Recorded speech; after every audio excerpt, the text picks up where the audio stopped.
नमस्कार बंधुरा केमन आছেন लाइफस्टाइल बाय सम्पा नतून आरेकटी भिडियोते आपनादेरके स्वागतम। आजके तो द्वादशी और এই যে আমি পূজা করে এখন চলে আসছি রান্নাঘরে। আর এখানে আমি ঢেঁড়স ভাজি বসাইছি আর এখানে আমি মুগ ডাল বসাইছি। আর আজকে ভাতের মার গালতে গিয়ে না আমার হাতে একদম মার পড়ে গেছে আর হাত নাকি জ্বালা পোড়া করতেছে। একটুকু সময় নেই যে হাতে একটু বরফ দিব বা একটু মলম লাগাবো। চুলার তাপে আমার হাতটা জ্বলে পুড়ে যাইতেছে, কি করব, তাড়াহুড়া করে রান্নাটা শেষ করতে হবে। আর এদিকে তো সবাই খিদেও লাগছে, গ্যাসও চলে যায়। তাড়াহুড়া করতে গিয়ে আজকে আমার হাতে ভাতের মারটা পড়ে গেল।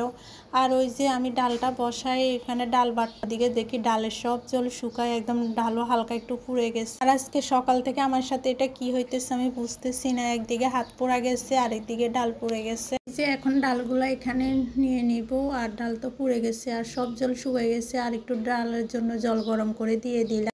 ডালটা আমার সেদ্ধ হয়ে গেছে, এখন ঘুটনির সাহায্যে একটু ভেঙে দিব। আর মুগ ডাল না ভাঙলেও চলে, কিন্তু তাড়াহুড়ার জন্য আর কিছু করার নেই। আর ওইদিকে তো খিদা লেগে গেছে, আমারও ভীষণ খিদা লেগে গেছে, অনেকটাই দেরি হয়ে গেছে।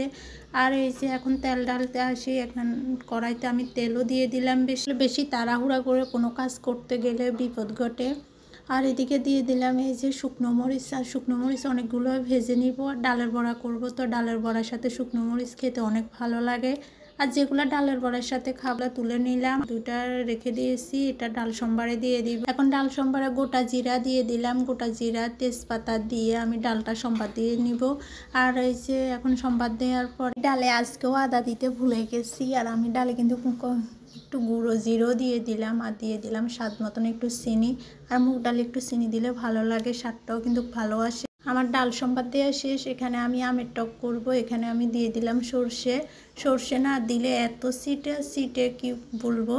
আর চামিচটা দিয়ে একটু চেপে রাখছি, কিছুক্ষণ ধরে রাখছি। আর এই যে দিয়ে দিলাম আম দেওয়ার পর একটু নেড়ে চেড়ে হলুদ আর লবণ দিয়ে দিলাম। হলুদ আর লবণ দিয়ে একটু নেড়ে চেড়ে দিয়ে দিব পরিমাণ মতো জল। আর আমের টক না খেতে এখন খুব ভালো লাগে, প্রচণ্ড গরম পড়তেছে, একটু টক টক ভাত খেতে ভালো লাগে। আর আমার কাছে টক দিয়ে ভাত খেতে ভীষণ ভালো লাগে। আমি টকটা বসিয়ে দিয়ে এখানে ডাল বেটে নিব। আর আমার কাছে শিলপাটায় ডাল বাটা খেতে ভালো লাগে, ডালের বড়া খেতেও ভালো লাগে। আর ব্লেন্ডারে করলে না ডালের বড়াগুলো সুন্দর হয় না, খেতেও ভালো লাগে না। আর এই যে এখানে আমি টকের জন্য একটু আতপ চালে গুঁড়ি নিয়েছি। আতপ চালে গুঁড়ি দিলে টকটা একটু ঘন হয় আর খেতেও ভালো লাগে, দেখতেও ভালো লাগে। না হলে একটু জল জল, এটা মানে ইচ্ছা হলে দিবেন, না হলে দিবেন না। আমার কাছে খুব ভালো লাগে। দেখি আমার মাও দেখি এভাবে হালকা একটু আতপ চালে গুঁড়ি দিয়ে দেয় যেন টকটা একটু ঘন হয়।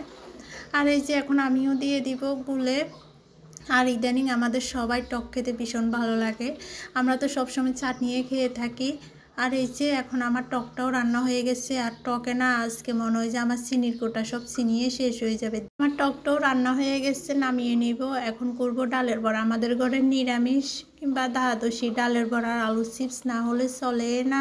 আর এই যে এখন আমি করে নিব ডালের। যেদিন রান্না বান্না দেরি হয় সেদিন সবার ভীষণ খিদা লেগে যায়, আমারও কিন্তু ভীষণ খিদা লেগে গেছে। আর এই যে এখন ডালের বড়াগুলো করে নিব। আর ডালের বড়া ছাড়া ওরা ভাতে খাবে না। ঢেঁড়স ভাজি হয়ে গেছে, বলছি ঢেঁড়স ভাজি আর ডাল দিয়ে ভাত খাওয়ার জন্য ওরা খাবে না যতক্ষণ পর্যন্ত ডালের বড়া না হয়। ওদের নিরামিষে আসলে কোনো আপত্তি নেই যদি ওদের পছন্দের খাবারগুলো থাকে। আর এই যে ঢেঁড়স ভাজি, ডালের বড়া, ডাল, টক, আজকে আমার সব রান্না বান্না হয়ে গেছে আজকের দিনের মতো।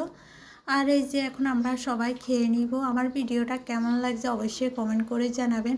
আর ভালো লেগে থাকলে অবশ্যই একটা ফলো করে দিবেন, ফেসবুক পেজ থেকে দেখে থাকলে। আর ইউটিউব চ্যানেল থেকে দেখে থাকলে একটা সাবস্ক্রাইব করে দিবেন আর কমেন্ট করে জানাবেন। তাহলে আজকের মতন বিদায়, আমরা ভাত খেতে থাকি, টাটা।